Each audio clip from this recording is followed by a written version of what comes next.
Today we're looking at some more with the trig. Let's just kind of review to start with our 30, 60, 90s and 45, 45, 90s. So every 30, 60, 90 triangle has the same ratio. McKenna, do you know what the sides are across from all these? Across from the 30 is 1, across from the 60 is radical 3, and across from the 90 is 2. Good. And then we have our 45, 45, 90s. Brendan, do you remember how that goes? Yeah, it's 1, 1, radical 2. Good. Okay, and so over here, whenever we have quadrantal angles to evaluate, we just have to know points. Alex, what's this point right here if I'm talking about a radius of 1 for this circle? What would that point be? 1, 0. Mm-hmm. And Alyssa, what would this point right here be? 0, 1. Mm-hmm. Lucy, what about this one? 1, 0. Right. And Kelly, what about this one? 0, 1. Right. So then we can use those points or use our triangles to figure these out. All right, so I'm not going to go through these. You'll do these on your own. But just remember, when you have something that's quadrantal, like 270, 3 pi over 2, 180 pi, then you want to use those points. But otherwise, you can just do a picture, and draw it and get it that way too. So what's this one going to mean that you have to do? What do you have to do first? Find the what? Secant of pi over 6, and then do what? And then square it. So I'll get you started with this one. So if I'm doing the secant of pi over 6, I know pi is 180 divided by 6 is 30. So I've got 1, radical 3, 2. Secant is always going to be my r over my x. And I would not bother rationalizing that because I'm just going to square it. It doesn't make sense to rationalize it. And then minus, and then the tangent of pi over 6, well, that's going to be opposite over adjacent. And again, don't bother rationalizing. And so that's what you'll do right there, and you'll finish that on your own. Okay, the next part we haven't done, but you are going to find the angles in degrees. Okay, find the angles in degrees. So I'll go ahead and do this one with you. What do I have to do if I have a quantity squared, like we did in the warm-ups for number 3? What are we going to have to do? Take the what? How do I undo squared? Square root. So I'm going to take the square root of this side, square root of that side. So the square root of a quantity squared is just going to be cosecant.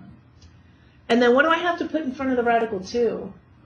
Plus or minus, right? Which quadrants am I going to use? If I want cosecant to be positive and negative, which quadrants? Remember, I can change this into sine too. If you prefer, we can change it into sine. What would I do with this if I'm going to change it into sine? The reciprocal. Okay, now maybe it might be a little easier. Which quadrants are we going to use if we want sine to be both positive and negative? 1 is for, what else? 4 would make it negative. And notice we have to do everything between 0 and 360. Should I use quadrant 2? Yes. So in this quadrant, I would be saying my opposite over hypotenuse. In this quadrant, I'd be saying the opposite over hypotenuse.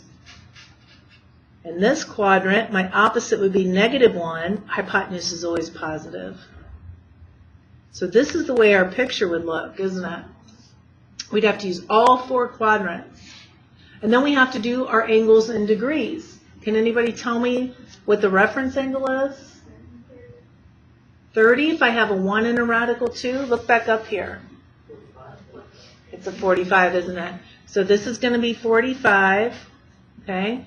So then can somebody tell me what these would all be in every quadrant with a 45-degree reference? McKenna, you look like you know it. What is it?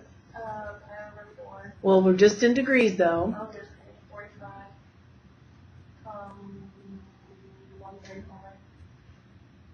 225 and 315. You got it. And then we stop because we're just finding the angles between 0 and 360. Okay. Questions there? All right, let's go to the other side now. So we're still solving each of these, but now we want to find the exact answer in radians, and then from 0 to 2 pi.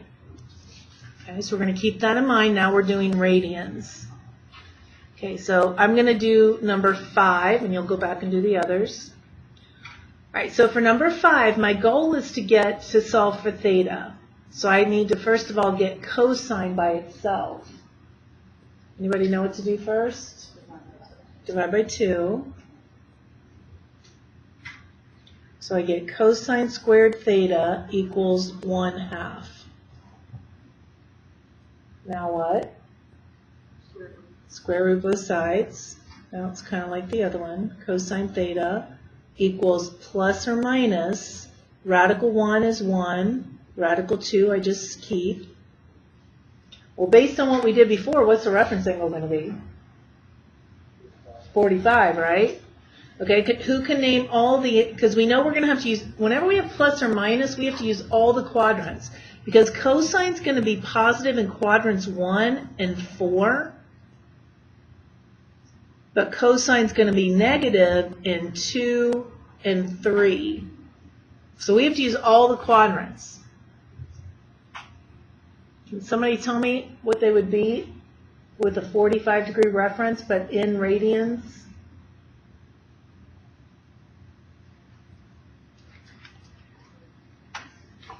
Grace, think you know it? Pi over 4, 3 pi over 4, 5 pi over 4, and then 7 pi. Awesome. You are correct. Okay, so those will be all of our angles. Any questions there? All right. Now we're trying to just use our calculator to find approximate trig ratios. So go ahead and get out your calculator.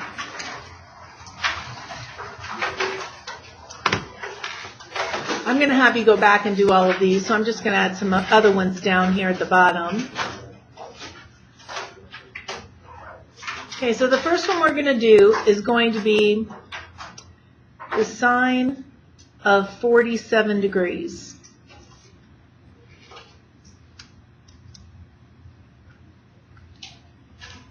All right, so I'm going to push in the sine of 47 degrees. But before I hit enter, I should check something, and that's my mode. So we should go to our mode. Am I going to get the right answer with the way my mode is? No. I've got to change it into degrees. And now I should get the correct answer. It's 0.7314. It says to round to 4 significant digits. So we're going to go 0.7314. That would be our answer for that. Okay, next one we're going to do is going to be the secant of 11 pi over 6. And again, oops, this should be squiggles actually because it's an approximate value. For the secant of 11 pi over 6, first thing I have to do is check my mode. What's this angle in? Radians. Change to radians. Here's where people get a little confused. If we're doing secant, we have to do the cosine of 11 pi over 6, and then we have to flip it. So to find the secant, we're going to type in the cosine of 11 pi over 6, get that answer, and now I have to flip this answer over. So I'm going to have to do 1 divided by that last answer. You see what I'm doing? I want to be as exact as possible, so I'm doing 1 divided by that last answer, and we get this. So 1.15, and we'll go out just 4 decimal places. We're going to say 4 decimal places instead of significant digits. So 4 decimal places is going to give us approximately 1.1547. Does everybody understand why we have to flip that since it's secant? Okay. All right, you guys try this one now. Let's do the cotangent of 5.41. If you're given a number like 5.41, what is it? Radians or degrees? It's radians. Unless you see a degree symbol, it's radians.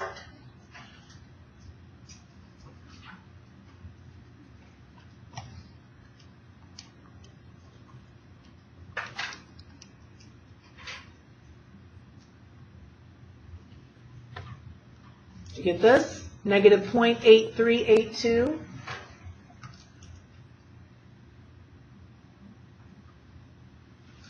Can somebody tell me what quadrant 5.41 would be in?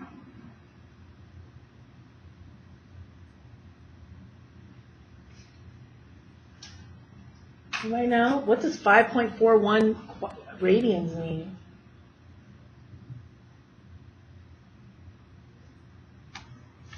What were you saying, Jalen? Take a guess. You got a 25% chance. What do you think? 5.41. Quadrant 3? Okay. You guys agree with 3? He's close, but it's not 3. It's quadrant 4. Let's explain why. This is 0 radians, right? How many radians is 180? What's another name for 180 degrees?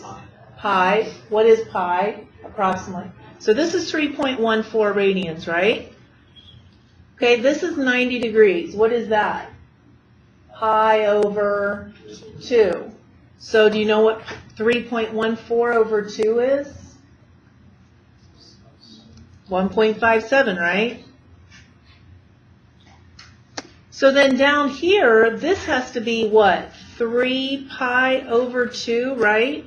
So it's 1 pi plus half a pi. So here's 1 pi, here's half a pi. What do you get if you add those two? 4.71. So this is 4.71 radians. What's right here? 360.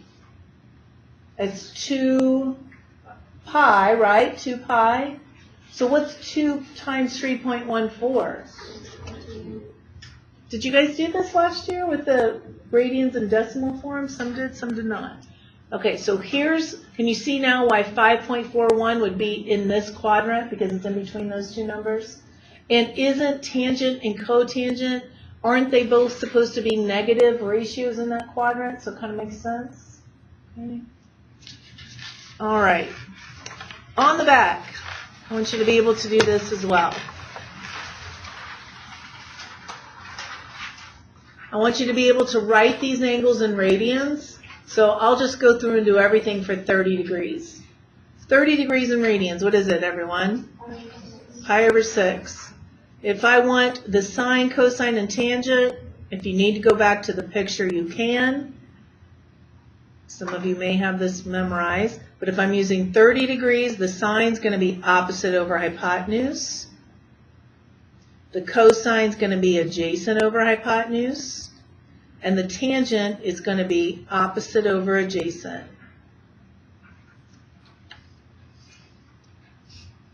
So you'll just go back and fill that in. The last thing I want you to do is I want you to understand the unit circle. I don't care if you can fill the whole thing in, and I really don't even care if you have it memorized. Your goal is to be able to do trig very quickly. If I say the sine of 11 pi over 6, I'd love for you to just know it like that. Anybody do it? The sine of 11 pi over 6? It is 330 degrees, but what's the sine of it? That means the ratio of the opposite over the hypotenuse. Negative 1/2, right. That's our goal, is to be able to do that kind of thing very quickly. So, you know, there's differing philosophies on this. Like, a lot of math teachers are just, you've got to memorize that unit circle. Like, that's the way they think. But to me, like, I would rather you be able to think about it and figure it out. So if you're trying to do the sine of 11 pi over 6, McKenna, you got that pretty quickly. What were you thinking of when you got it? I knew that pi over 6 was 30, and then that would be 330, so I went to like 330 degrees and knew that that was 30 degrees away from 160 and just did like the side of that, and then I knew that the one had to be negative. Right. She's got it. No, that's exactly right. See, look, since I just had you do the sine of 30 degrees and you know it's 1/2, any angle that's 30 degrees away is going to have a sine value of 1/2. So if I ask you the sine of 7 pi over 6, it's going to have to be 1/2 with that pi over 6 that I just said. Is it going to be positive or negative in that quadrant? Negative. So it'd be what then? What's the sine of 7 pi over 6? Negative 1/2, right. Okay, so how does all this relate to the unit circle? All right, well, I'm just going to do a few of these for you. So right here, I would say this is 360 degrees. It's also 0 degrees. In radians, it's 0 radians, and it's 2 pi. In the unit circle, unit meaning 1, that means that the radius equals 1, right? The radius must be 1. So if the radius of this circle is 1, what's this point right here? 1, 0. When we're doing trig, if we think about this, we have to know which one's the sine and the cosine, and we'll get back to that. I don't want you to memorize, I want you to understand it. We're going to do one more spot here. This is the first angle we come to. So this is 30 degrees. What is that in radians? Pi over 6. Now, here's my triangle, okay? But think about fitting that triangle in here. Here's where the radius would be, right here. What did I just say the radius must be? 1. What's the radius here if this were in the circle? 2. How can I make it 1? Divide everything by 2, right? Now it would fit in there and it would have a radius of 1, like we want. What is the x coordinate here? Right, so this point here is going to be radical 3 over 2, and what's the y point going to be? 1/2. Right? So we would know that point. What's another one that's going to be 30 degrees away in this quadrant? What's the angle that's 30 degrees away? 150. And in radians? Good. It has to be the same exact point because of the way the triangles would fit in there. Okay, so we're done with that point. What about in this quadrant, the one that's 30 degrees away? What is it? 210. In radians, what is it? You got it.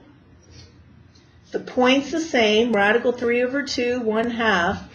But what's going to be negative? Oopsie, let's go back up here. What should be negative on this point? Thank you. What about here? What should be negative? The 1/2. And shouldn't this one as well, because it's in the negative x direction and the negative y direction? Right? So we got that one. You might know this one, 30 degrees away. What is it? 330. So what's it going to be? Good. Same point. And we just have to think, what's going to be negative? Is it the x or the y?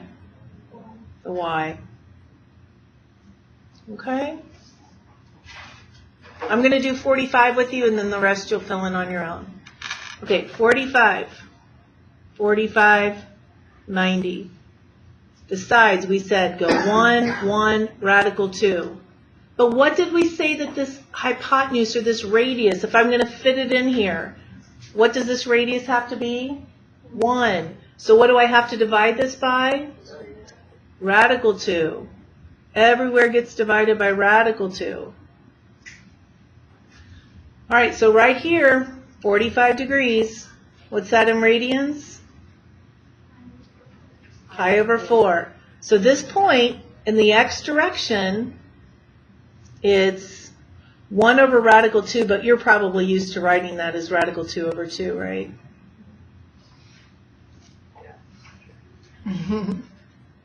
So we've got that. And now I'm just going to do one more with you. What about in this quadrant?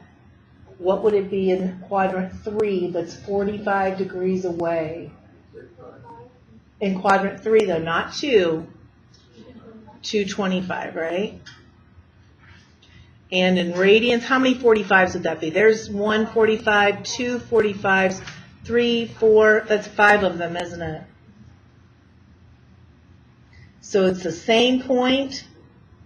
Is anything negative, though? The y is negative, and is an x negative too, because it's negative? So in this quadrant, quadrant 3, notice how x and y always are going to have to be negative. Okay? So you're going to do that same kind of thinking and fill in this unit circle. All right? So you guys are just going to go back. Anything that we have not done, you're going to go ahead and do.